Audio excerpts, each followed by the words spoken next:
not allowing vehicles to go down those streets. So those are things that we could talk about at this committee and come up with a plan that makes sense. But obviously the residents that live in there still have to be able to access it. Right. But typically with like we do here, people still get in, but it's not for food traffic. It's Right. just to get in. Well, I don't think those Yeah. of Jefferson, I don't think it's really ever used Yeah. other than People going. people going to the school. Or the street. Yeah. Always. So if there, it sounds like the district may have somebody that can fill the position if the city can set up to still have the position. Where, and not being put in the situation where it's having to be filled by a police officer if they don't show up. Because that was not, that didn't work for anybody. But that gets into the next, one of the items that's on the agenda. It's just an update on talking about high school juniors working as volunteer crossing guards for school credit / community service as backups. As we talk about, the problem is you get the two crossing guards in place, but then there's one sick or somebody goes on vacation. And then all of a sudden you have a week and you're scrambling without a backup to how do you fill it? Because parents depend on a crossing guard when their children are walking to school. And so that's where we get into the problem. I think that was straining the city police department, because they're like, we've got to send an officer. And what happens if you get a call, the officer got to leave. So it's that mechanism of trying to come up with a plan so you have your permanent and then you have backup. So, I mean, if it was something like vacation, that would be prearranged prior with enough time for them to notify the school. Then, for the speakers, then there's more potential for us, I don't know, in the bargaining units have to figure it out, but at least maybe find a solution to cover, just to have a term. We Yeah, probably could versus long term. yeah. And you also have collateral duties. That's right. Right. Well, that's, For vacations and emergencies. so when you assign the job, so crossing guard, there is an existing crossing guard position in the CFP bargaining unit for on school property. There's one at Washington, that can never fill, right around Citrus Hill. So you can't assign that as an adjunct duty because it's actually a paid position, which just complicates filling it. I've approached Ronnie about the idea of students. So the elementary school gets out when the high school students are still in session. So it would be something that logistically you might be able to train and prepare kids who might be office TAs or something like that. So it could probably be done. It's not simple and easy because the timing isn't quite right, of course. But I think it could be something to be done. And to Ashley's point, I think that if you're talking about a week or something like that, it's much easier to do. But I think we're all agreeing that there needs to be a crossing guard in that spot, that we agree it's a shared responsibility. And I think if the city posts the position, we can direct the volunteer to apply for that position. So I'll just share with the city, one of the reasons it's a really challenging position for us to fill is that most of our classified, for instance, instructional support staff, leave after lunch. So especially after school, possibly before school we can fill it, but after school there would be a gap. So nobody wants to come back for 30 minutes across the park, right? That's why it becomes really tricky to fill. May not always be that way. We might end up staggering our before school and after school. But I don't know a single school that I worked in where the crossing guard situation was simple. It's always been, a challenge to fill. Well, because it takes a person's whole day. Yeah. For just about 2 hours. a Yeah. day. But I think we should spend more time brainstorming ideas because historically we had one that did both morning and evening the same. You may want to look at David having 4 or 5. One may only can work mornings, one can only work so that they don't have to commit the whole day, 5 days a week, but they just commit the mornings, but they have to do afternoon and vice versa. One has the whole day up until the afternoon. So we could maybe why I think one of the ideas that Ashley and I had is that we, that we cover one and you cover the other. Actually, it would probably make more sense to say that the school district covers the AM because we can attach it to some other position. And then the city covers the PM because then it wouldn't require somebody to come back for that period of time. We had a really hard time filling a number of positions like campus supervisor or, instructional assistants, additional instructional assistant positions. But those, I think, we combine with a crossing guard and it would be more hours and not necessarily a split shift. So. And we did, Joe, when we, because we were trying to fill the position, we tried everything, we actually re-advertised it for if someone just wanted to do the morning shift versus the PM shift, and we still didn't get any takers. I thought for $20 an hour, I thought, gosh, someone would be interested. But that was the hard part, and like you said, it was, we were getting these sick calls, and so it was end up officers having to go out there kind of a last minute notice. So it was an operational issue for PD. Well, so just trying to work that out. And it may be if we do, one plan would be to have a floater position that's paid as well.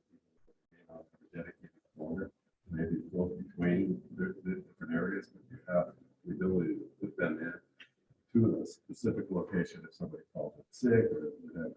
But somehow we got to figure it out. It's not an easy thing. No, that's in Hillsborough. So the problem, at least on there, provided the bus supervisor stuff. Very good.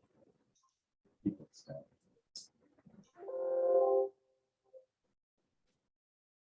We touched on the facilities use, and I think we kind of have an understanding of what we want the agreement to say.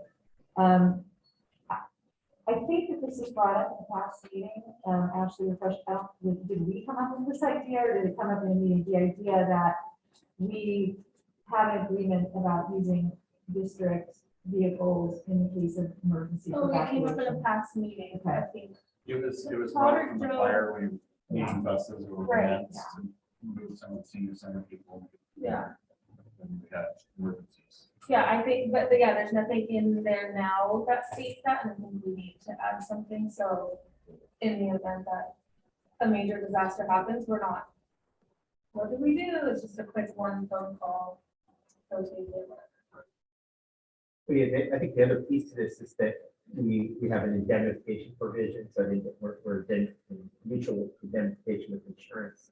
Right. So if it did come to the opportunity where we had to evacuate the city and one of Right. these school facilities, we would have to be scrambling to For try to insurance. get and stuff, insurance to yeah. get that in place. So Have it Just to set have up at that the beginning there, of every right. fiscal year. Yeah. I, Does the city have staff who have Class C or, Class B. Bus we driving have ability. staff? we do have some, Okay. it's not built in, it's mandatory to their job description, but they get paid a kind of a certain fee for having, so may come in beneficial. for certain things. And that would be our issue. Definitely right now, we don't have any drivers. but Yeah. We do have the vehicles, so We have vehicles. We have vehicles that no one's driving. we need the National Guard. So the campus resource officer has been on our agenda for a long time, and I know in conversation with the police chief that staffing is really a critical issue. And it's expensive, but also that in the past, and, Todd and Preston and others know, the resource officer was often pulled off campus for other police needs. We currently don't have an officer.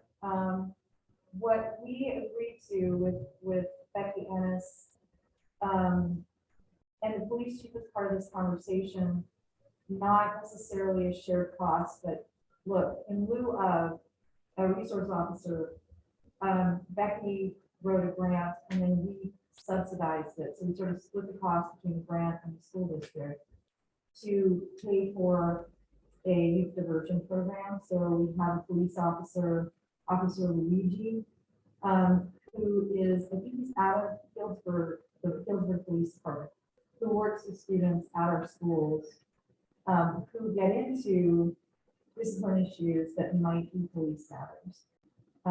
So a good example is we had a student who started a firing doctrine. That student has been meeting, or part of his discipline agreement is that he would meet with Officer Luigi once a week for X number of weeks. And so we want to come up with a way to continue the program. I'm not sure I'm at the point where I can say, you know, I can present data to the committee and say, this is, you know, X number of students, this number of students who've never offended again and never had any further discipline issue. But right now, we like the fact that it's kind of a combination of a police officer who's also trained.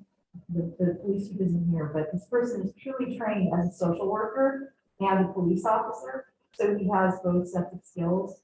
And for many of the students who he ends up working with, there is a mental health component.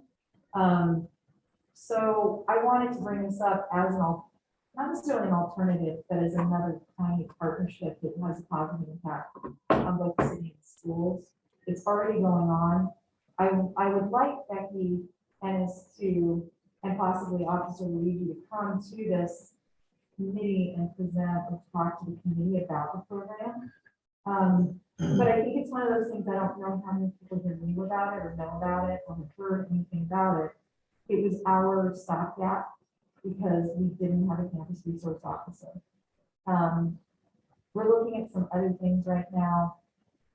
Just today, Patty and I had a conversation with Ronnie about a position that would address truancy, which is something that the campus resource officer would have a role in if we have them. So these are things that the district is considering, like, how do we absorb it? Is there an appropriate way to share it with the city? I don't know whether we leave the agreement about the campus resource officer there as kind of a placeholder. I don't know when that position is going to be reinstated. When the police department will feel like they have the staffing to, share a position. And then I'll just add to that, I think in the coming years, we're gonna see a much higher need for it. We don't know entirely, well, we have ideas about it, but what this pandemic really has done to our youth and what the out years are gonna look like. And I think we definitely need to prioritize some form of intervention at our school with a authoritative figure helping a lot of these kids. So just a couple of quick thoughts. I mean, these are all really good. Historically, we used a reserve police officer. We had college was a level 1 reserve, and then Baker, who was a level 1 reserve. Fantastic job.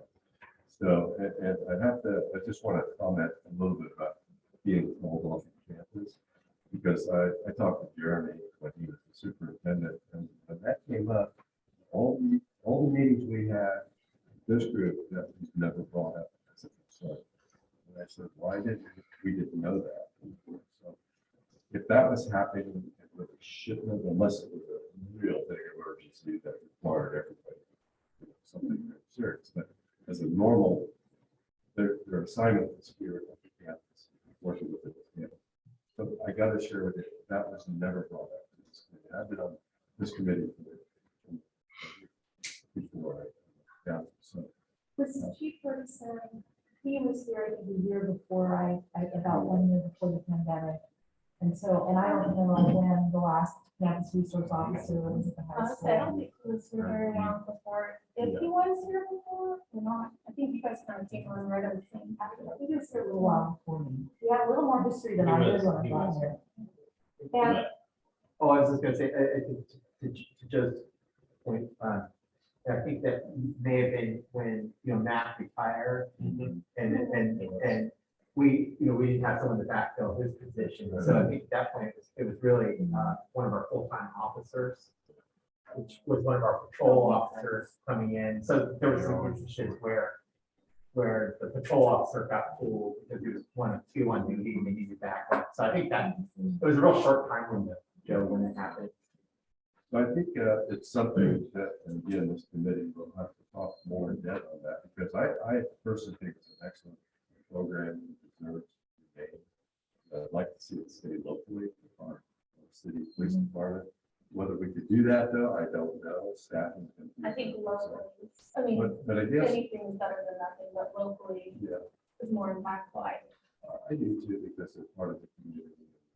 There, kids really respect. I mean, I saw things going out downtown where they see Ed Bone, doing the old, and they went to Mac and they had personal problems that all where they applied and they work because they build that bond. That's important.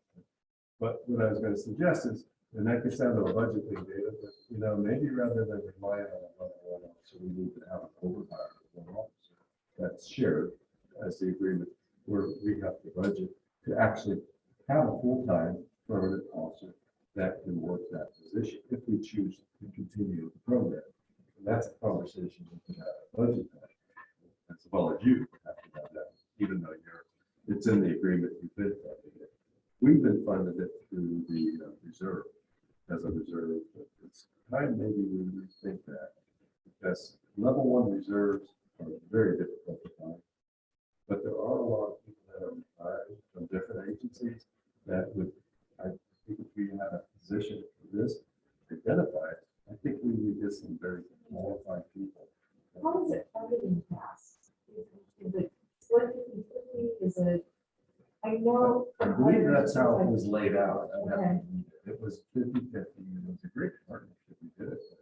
Oh, it's I great. remember when I was in high school, we had, an officer, and then I think Baker was just new when I was leaving, but when my sisters were here, and I remember him being very beneficial. And I mean, even some of my sister's friends who you never would have expected to go into law enforcement, he was the reason they kind of straightened out their lives and decided to go do something instead of. they actually, I know Ed Bowen and Matt Baker actually taught classes. Yeah. Yeah. They did through Criminal Dare, justice, right? Yeah, there, and then I think there was like maybe a So criminal it's justice Yeah. intro or something. too, so I don't know if the time. And they could even do more teaching. I don't know, I mean, there are new requirements for, in order for sections to count the qualifications of the teachers, we would have to look into some of that, because those requirements have changed in the past, let's say 10 years. And they're more restrictive. That doesn't, It was run like an RP class. I know RP was not, RP had gone by the wayside, but that's how it was funded, so you didn't have to have the same level of teaching potential. And we had a criminal justice strand, which Matt taught.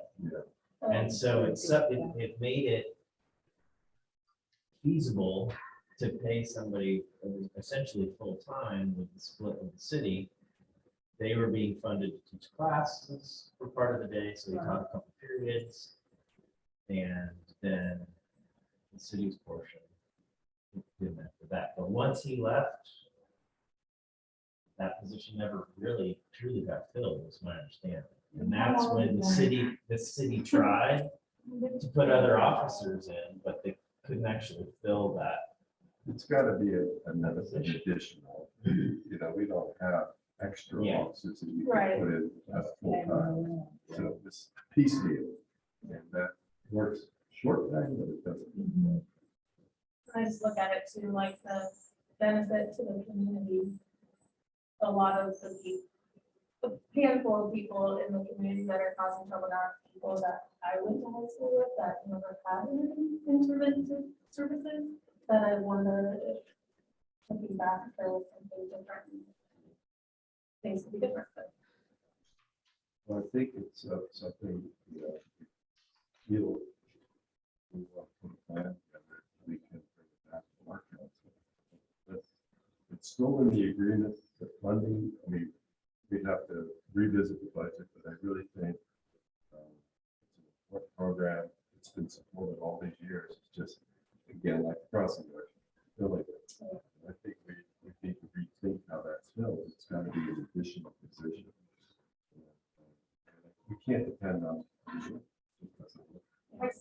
talking to Chief Ferguson is that it's been difficult to hire. I don't know very much about it. It There's just- nobody else. There's nobody out there, so that it was really difficult to, from his standpoint, we could fill it, but we would likely have to pull that person because we would need them, because we're understaffed, and it's this kind of challenge. Why are you saying you Yeah, want to make do it it? that its own position. Well, I think what you were saying is it doesn't, that's the ideal, but we can't find anybody, you know, I mean, and that's our challenge. I don't think I want to do away with the youth diversion program because of its specific function. I do feel like I met with a group of parents at the Cloverdale Family Apartments last week. And one of the things that I've heard from multiple parents there is that they feel like our campuses need better supervision. Particularly, you know, because they find, you know, they're finding their kids in the stairwell during, you know, lunchtime from Washington or just things like that, where they know the high school is an open campus, but they feel like they're concerned about safety. We have funding, at least for the next couple of years, that we could draw on to support this. It's not long-term funding, but we could certainly underwrite our portion of it. And then as far as the RFP idea, I'm not sure what we would do about that, but we can do a little bit of research on that. So it seems like a topic we want Chief Ferguson to be part of. Sure. Yeah. So maybe he can come to our subcommittee or ad hoc. Well, could the same person, just like who's doing the diversion program, be the level one the rest of the day? I think I agree.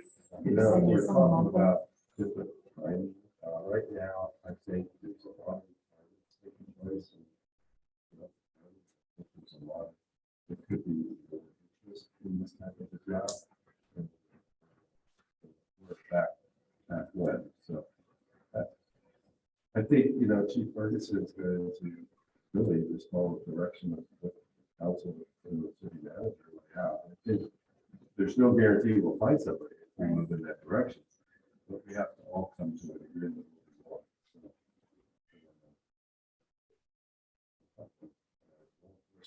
Training requirements just to be qualified police officer report. Takes, from the time you appoint a new person, hire them, about a year and 3 months before they. That's how What it did I is. say, $100,000 invested? Yeah, so the goal would be to have somebody that's in place, and that same requirements for the reserve. Fund. Not only full background, all the full field training. So Joe, do I understand, like, you're thinking that maybe there is like a retired officer or Well, that's somebody who what- has the training already? Matt Baker was a Okay. retired sergeant out of Los Angeles, and he just, when Ed was thinking of leaving, and we talked to Matt, and Matt said he'd love to put in for it, so we would smooth and did a fantastic job. When did you saw? We might Sorry. even have some here. That was what, 65 plus? Yeah. Just really old now. Yeah. Okay, So it's just something that I think, you know, we could kind of look at different options and make a choice, and hopefully we can make it work. what are we looking at, you guys think honestly, in terms of the cost of a position like that, 150,000? What's the cost of a police officer? It's about. So With all the- 75, the 75 would be about the cost. Okay. 50. Well, and if you're hiring this person as an extra help, as a reserve, now you can minimize hours Yeah, to get them below that was a 960 threshold, is that what it is? Right.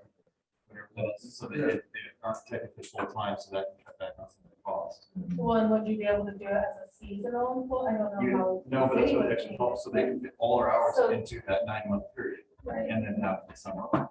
right, I mean, There's always a way to manipulate that a little bit to save a little bit, instead of having full-time officer, full-time benefits, full-time everything, yeah, which a lot of these guys won't want to retire. yeah, Like Joe's talking about, the culture is pushing a lot of people out, that love the job, love the people, but don't want to be out there. where this would be You're going to more, find some good candidates. I think knock on a few doors. that's what I was saying, because a few here in Cloverdale that have a mentioned already. All,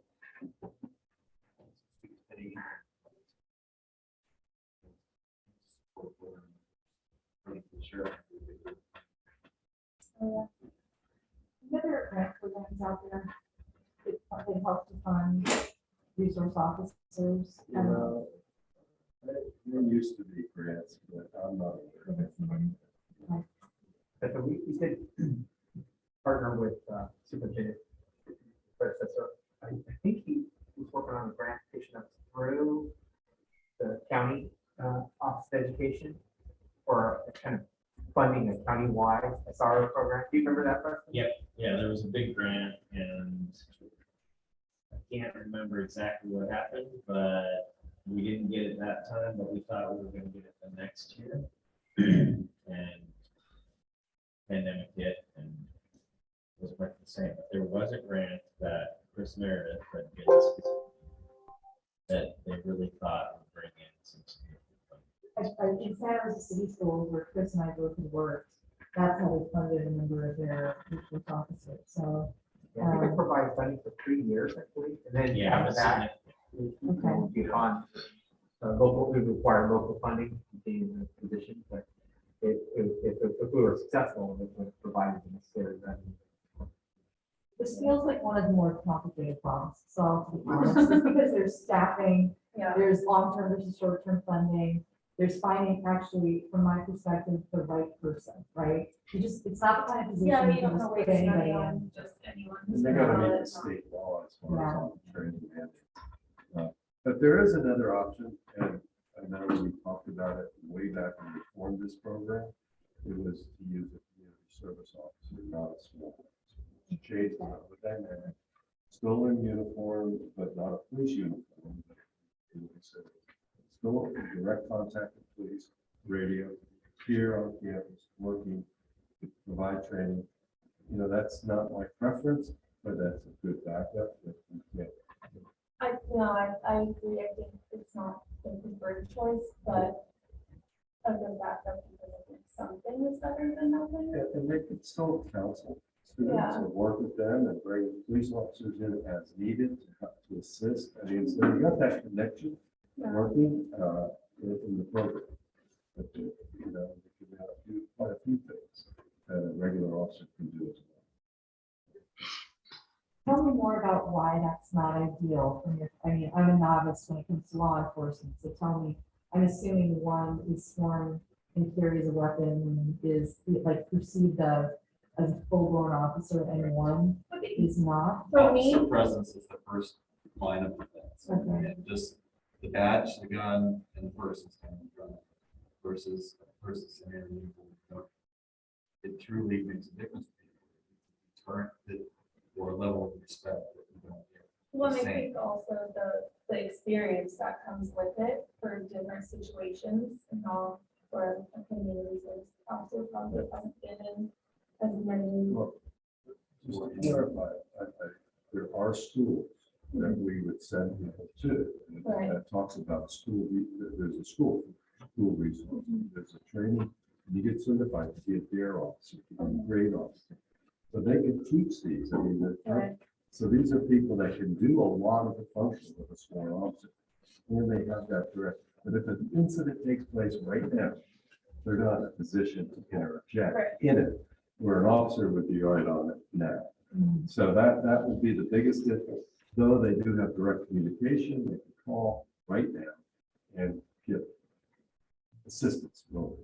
But again, it's something we can look at, if a police officer doesn't, whatever reason, through the recruitment, get somebody, that could be a fault to see if that model could work. So it seems like the first thing we have to do is make sure that both organizations have the funding. Well, I think it's posting more the to make position. sure what we want to do. Yeah. What we We want to can do. write the position that we want Yeah. in parallel and even prior to finding funding. And with us, we would want to look at how do we do that. Chief Ferguson is correct. We just don't have the staff for that. Right. That's why I said hired an additional officer would be be the way to make that work. That means we would have this officer 12 months a year unless we get a retiree and modify it, but that's gonna be, you know, just goes down how we do this. My preference would be to hire one that's full-time with the police department. That would be just me. And that officer may be new and would fill one of our existing positions and take one of our seasoned officers who has an interest in the school. And if there's a few that I don't do that, that would come in and actually assume that role. That would give us that person, you know, when school's not in session, summer months, we would have it covered. But to have that ability to, as a growth for all our officers, you know, maybe in a couple of years, somebody else can put it in. So we have that body. Just. Yeah. So a quick check-in, we have about 15 minutes left for everybody to be respectful of their time, so we want to go over more items. I think the price of park issue, we reviewed it, we didn't see any issues. There are a few things that are outdated that we could clean up. My suggestion is that Joe and Ashley and I meet. Joe, I don't know if you'd like another person from the city, but we set up a meeting outside of this meeting and kind of pull together a draft that we can have legal look at, and then, you know, bring it back to the group at our next scheduled meeting. What do you think? I'm fine to do that. Okay, and I would suggest we bring it back to the group before we can. Okay, We sure. can, Yeah, because I Save think we us want to money. make sure we're all in sync and then Yeah. have. Yeah, I just don't have a lot of the history Yeah, of any of this, so that. neither of us, yeah. no, good dialogue, thank you. Great. I look forward to it. Going to the action. It's needed. We have a long time. So it's more easily read. So we've got these items, and if you guys want to put anything off to the next meeting or short sweep, I just want to make sure we finish on time. Next one is the grant process for the school-related projects. That can be pretty tentative. If there's anything pending right now. I would just say that right now, where we are, is that our attorneys are working on it, right? So it's kind of a new process, and if they're the right people to be talking about it. It seems like we've So- really found ways to collaborate as well as we can right now, and maybe when this is done, work out a better system. I think there's the short term and the long term, right? Yeah. And what we're trying to get to is, for instance, when a project comes to the city for development, some way that the school district gets signaled, and we can let the city know, these are the things that are, you know, are concerned to us, and then that can be part of the process. And that's where our attorneys will figure it out. So is that conversation still going?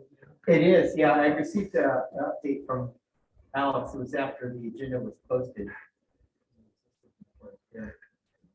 I know he's just continuing to reach out to the district's legal counsel and discuss where there's opportunities for us to collaborate.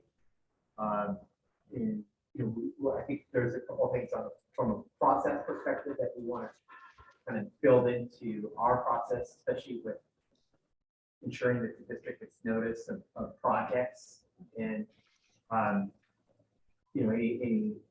basically creating a kind of ensuring the district's part of our development review team. So then when we get an application, we send it to, fire district, and all the appropriate permitting authorities, but the school district's included on that, so you can provide comments. You have our opportunity to review within the timeframes that we're set forth in the permit streamlining act, to be able to incorporate those comments early on, so we get those comments right back to the Yeah, developer applicant. And that's what we want to make sure is just build in that process so that it's all that would be more efficient for everybody. right. And then, so then it's not so controversial in the end where anyone feels like they're left out or the developer feels like the school's just trying to mess with them or.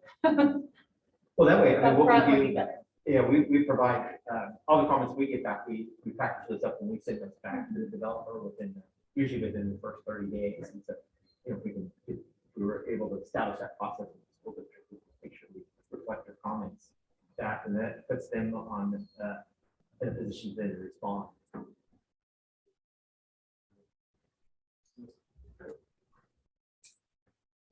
Been on corporate agreement review. In school ad hoc, basically. Is that the same thing we did That's last? this morning. Yeah, we did that already. Yeah. Oh, good, right? We talked about the We're all project. there. After all there. Okay, standing items, broadband access. Well, before we do that, we missed the lifeguard certification. Where's that? Yeah. Where's that? On the next page. What, so Where's it? what's, So page 2. And so I'm still on page 1. oh, 5G. Yeah, I was on 5G. I'm on E. Have a draft and then we have a final. So, yeah. And this one of the Well, someone else agendas gave us yeah. final D. Yeah. Great. There, I have it. oh, that's right. Oh, Okay. I'm sorry. I'm old on this. Well, the lifeguard, I wanted to just talk real briefly, it's really important to get some of these, hopefully juniors and seniors interested in flying, getting certified because the pool's on track. I sent you some information on that, but it's moving. They're doing all that repairs, $700,000 going into that. But it's gonna be operable, assuming it continues to go on schedule. The May swimming season is gonna be heated, it's gonna be ready to go. And one of the biggest obstacles we've had past years is lifeguards, and if they don't have lifeguards, they close. And, so it's critical, so we're trying to encourage and accept you, and I know you've got it out there, working with the Y to try to get volunteers who want to work and get a pool lifeguards in, and then we can even look at this. Extending the swim. What is the process for? a Well, I student sent that. to- Is it, I'm just thinking, let's make it as simple as possible for the students Yeah, to get to apply or whatever. And then, I could send that link to you again and have all the, I all the. know. Oh, okay. I have to just say, you guys, I apologize. I have a hardest time navigating the city's website and finding things. I cannot find the agenda packet. It's not, there's not, at least the way that I try to navigate it, I'm searching, and so I feel really Big dumb. button that But says I what it look at- does. Yeah, but I, you know, it goes by. If you go down to city category. school. But see, if you look at the calendar, we're not on the calendar. Right. So, I mean, so I'm looking at all these things, and if you have to go to the agenda page and you have to find subcommittees, and so right now I'm trying to find it. But Joe, I can dig that out of my email, which I sent to Ronnie, and we talked about it. We would, I mean, what I would really like to see happen, honestly, is I'd like to have a swimming component to our PE, but we cannot figure out how to do that amongst the block schedule. It's just, you can't get kids dressed and, you know, into the pool, out of the pool, back to school. And so there's sort of the bigger piece, which I think that water safety and learning to swim should be a graduation requirement, because we have drownings in this county. But that's an aside. So I think it's that we've had a really hard time in the past, since the pandemic, getting kids to do certain kinds of things that are sort of like outside of their comfort zone. And this is even true of applying for things like scholarships. So last year we were trying to give money away because we get kids to do it. So I will go back to the high school staff, because I think that this is a way that we can give kids training, we can give them work experience. It's a win-win. Then they get paid. Yeah, Summer, exactly. it's like 15, I think $16. the more like simplified version of it is just to get kids to volunteer or to go apply to be lifeguards. And then whatever comes next is a bigger conversation. I think right now, we can get information out to students and see if we can get students to apply for it. But in there, in that packet, I can find it again, but there's like a little, they're hiring and tells you the requirements, they have the certification thing, so this would be the time, and I'll help any way I can, working with the Y to get that, because Michelle Head was really excited about getting these lifeguards, pool lifeguards. On social media somehow. I'm sure there's some parents that Yeah. are trying to keep their kids out. Anybody's to go find I mean, something. can you constructive. think of a better way to make money? Just go down and hang out by the pool. Yeah. You know, and you work 3 or 4 hours, a couple days a week, and you make yourself some spending money, and you're out there with Yeah. all the kids having fun and, you know, doing. So, but you have to have so many lifeguards there for so many people, so. You know, and we've talked about extending the swim season as well, so. We could get a pool lifeguard, it's gonna be. the first level. It could be beneficial, I could ask Michelle to come to the next meeting, I'm sure she'd be happy to just provide an overview of the program and I think that would be helpful. Fine. It would be helpful if we can get, in between then, get a pool of interest, people that are interested in becoming, facilitate with her to get that certification before the summer. I think really just getting the information out there and candidates. Joe, could that possibly come from someone other than me or your, like, someone sent it on, not on your behalf, but you were on it, I'm looking through, Michelle, yeah, Michelle had, try that. Because she's on this. And did I have the, yeah, here, is it for me, the year, I've got a copy of that. the date on. Well, here's her, August I have 18th. I have a August 16th, student lifeguard training certification. So, and it has Yeah. 5 documents. Mine's at the 18th. Okay. Oh, yeah, the 16th. And these documents should be attached to that? Yeah. Yeah. Back then, it paid $15.20 to $16.20 an hour. For parking. That, you know, junior, they go down. and say, When will the pool open this year? It opens what, Memorial weekend? traditionally, we've opened the Memorial Weekend, and we'll be working on the pool agreement. It's been, reestablish what the pool season's gonna look like and determine whether we can keep it open later in the year. We did this year, and we were able to keep it open a little bit later. So that might also be an opportunity for Michelle to come speak, which we can talk about with the upcoming pool season and what kinds of classes might be offered. Because they'll put on lifeguard training classes. So then might be something that students participate right directly in the training. But traditionally, it's went from Memorial Day to Labor Day. 5 minutes left. So I'm emailing, Ronnie, Michelle, and Joe, who are all, and David, Preston, on here. Just to follow up and see if we can maybe get some traction before the season starts, because it takes a little while to get the kids trained. It does. So, okay. And that's really going to be an important element, because they did close the pool several times last swim season. But we had a lot of problems with the chlorine and all that. That's all that we saw. The big thing was we didn't have lifeguards. And it wasn't just here, in their whole system, because they do a lot, and they have those pools there. So having a pool with lifeguards in Cloverdale. And, Okay.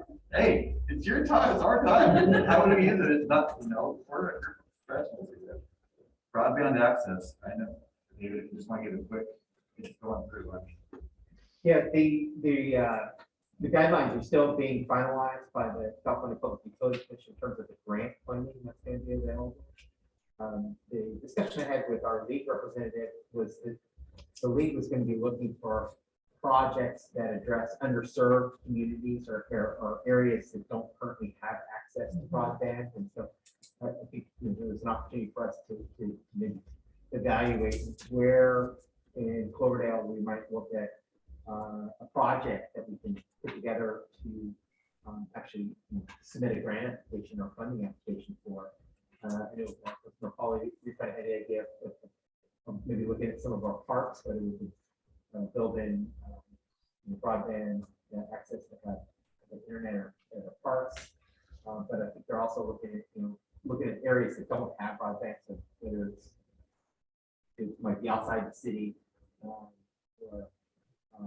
looking at maybe a corridor like a downtown, where we could have publicly accessible broadband services to help kids have that access to the internet for educational purposes.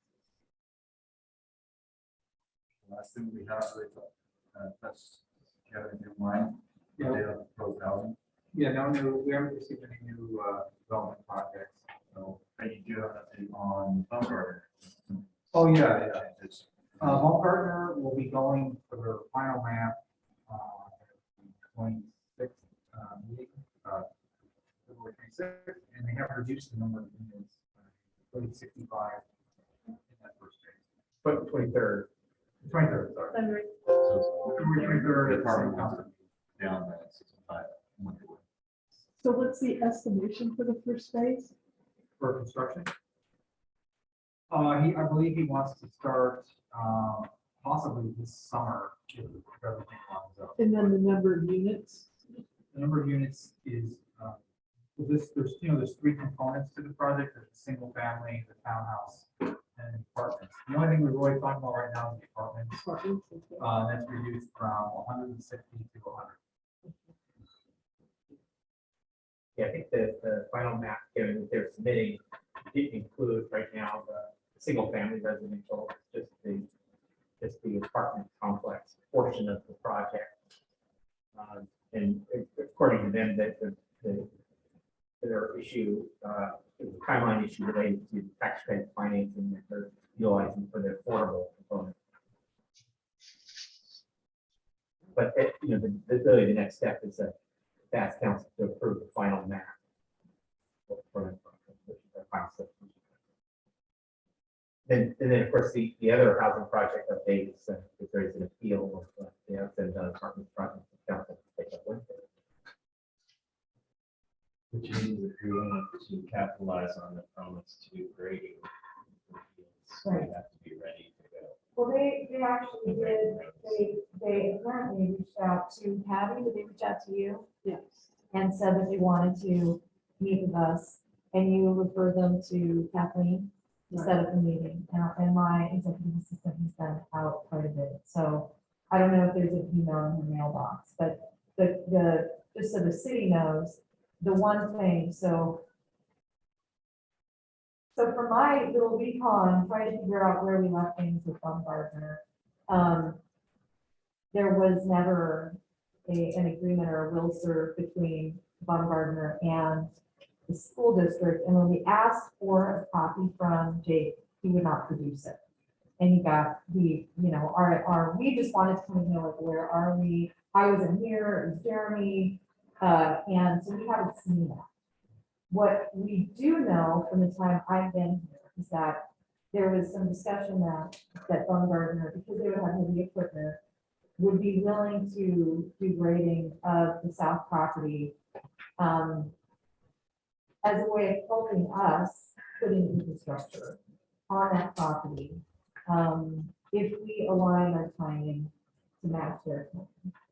So we're probably not too far from that, but we haven't had any contact with the Baumgartner staff, and they don't have a mission, but I'll look into them. Well, and for Baumgartner, they're phasing on their projects. Where do the apartments land on their, They're on they're on the southeast corner.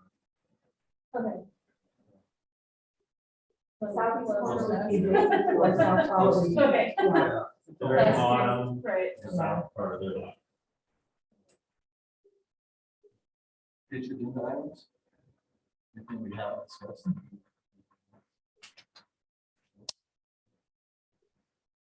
I want to just invite everyone who's here. Hopefully you know about next Tuesday.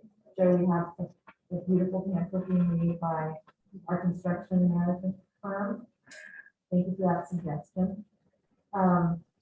So it should run from about 2:15 until 4 o'clock-ish, starting at Jefferson and going to high school and then going to Washington is the final step. The chamber is supposedly doing the invitation, that's what Kathleen told me, so if people haven't yet received that, I tried to kind of, as much as I could, put a save the date out there, because I know how these things can go. And, you know, we didn't want to miss out on getting as many people there as possible. What's that, Patty? Wednesday, It's on Wednesday the 16th, beginning, Wednesday. what did I say? Oh, right. Did I say Tuesday? Okay, so Wednesday, my Wednesday, right. apologies. It's before our typical board meeting, our regularly scheduled board meeting. Where do you want us to meet at? Well, we'll meet at Jefferson, and at this point, we don't have a spot, but near the new building, and we'll be, I don't think it'll be, my biggest concern actually is parking, but it's a short Wednesday. Yeah, parking will We be can all fine. park on that little street and then nobody will drive through. Right. Right. No, you guys can get the early seats, it's not that bad. It's Yeah. really not. It is, because it's an early release Wednesday, there won't be as much traffic of students on campus. What time? They Oh, do one 1:05. something. Yeah, They're already so 1:05. yeah. The only So- kids that will be there then are boys and girls. and kids that will- Speaking of which, I'll just share just as a point of interest that our Boys and Girls Club, the social program is launching, it's launched today. So I'm really excited about that. We have a lot of families starting at 6:30 a.m. So lots of families where, that's gonna make a difference. for them. So we send it invitations out. or So word of mouth? we, from what I understand, Joe, we're not doing that. Chambers doing that. I We want have to make to, sure as the I city mentioned. council gets invited. Yes. As well as the planning commission. So this is good, this is a good question. Yes, my answer to you is yes. The chamber's supposed to be organized. I'll text me that when we're done and first. I really can use all the help I can get because without talking who's organizing it, I'm not sure where we are, and I don't want people to get left off the invitation. And it should, I know that she and I had a conversation before she went out, so that the chamber could get the invitation done. How the chamber distributes those, I don't know. I'm, still new to the, If they do it by email, it usually goes to all their members. If they have the guest list, Nina's usually really good at that. Yeah, it should go to- Then went to the planning commission, maybe the city can send an invitation to the city council and to the chamber and noticing them about this ribbon cutting. which will, Jefferson, near the new building around 2:15, is that the time, or do you want to set it to? I'm saying 2:15, but maybe say let's say 2:00, and then we'll start the actual oratory at 2:15. Just because you know how that goes. But the original plan is 2:15, so We could take care of it and skip it after. That's February 15th. 16th Wednesday. Oh, Wednesday the 16th. And we'll meet at 2 at the Jefferson new building, and it's going to start around 2:15. Done by 4. there will be time for a reception at Washington, but if people can't stay, that's our thing.